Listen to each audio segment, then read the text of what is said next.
नर्मदा का किनारा ही पूरे भारतवर्ष में बड़ी नदियों में हमें एक भी नदी नहीं मिली जिस नदी के किनारे किसी को मोक्ष हुआ हो। गंगा इतनी बड़ी नदी है, किसी ने मोक्ष को प्राप्त नहीं हुआ।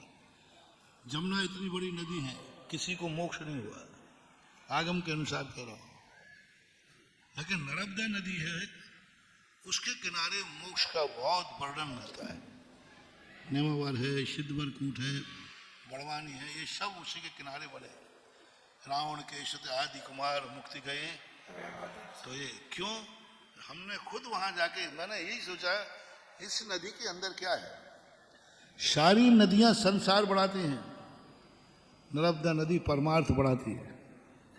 सारी नदियों के किनारे रहने वाले लोग, किनारे बहुत बड़े बड़े नगर हैं, व्यापार है, धन दौलत है, लेकिन नर्मदा नदी किनारे कभी भी कोई समृद्ध नहीं हो पाया।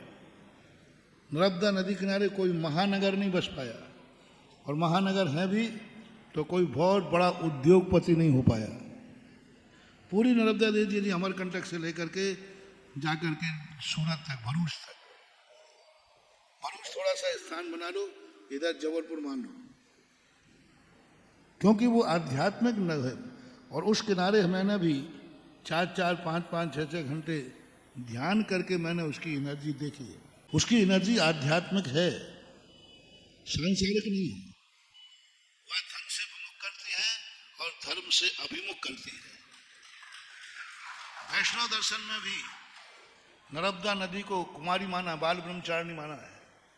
वैष्णव दर्शन में नदियां आदि विवाह करती हैं, उनके अनुसार सारी नदियां विवाहित हैं, मात्र नर्मदा नदी को कुमारी मानते हैं, क्योंकि नर्मदा नदी कभी किसी में नहीं मिली, सामने से कभी किसी में नहीं मिली, साइड से नदियां गिरती हैं। एक भी नदी आमना सामना नहीं करती नर्मदा का, और नर्मदा नदी किसी नदी में नहीं मिलती। सारी नदियां मिलेंगी, साइड से जाके उनमें गिर जाती हैं, आमना सामना नहीं करती। जो नदियां आमना सामना करती हैं, एक को नदी एक को नद बोलते हैं वैष्णव दर्शन में। गंगा आदि सब नदियों का ऐसी स्थिति है, लेकिन नर्मदा कुंवारी नदी मानी जाती है।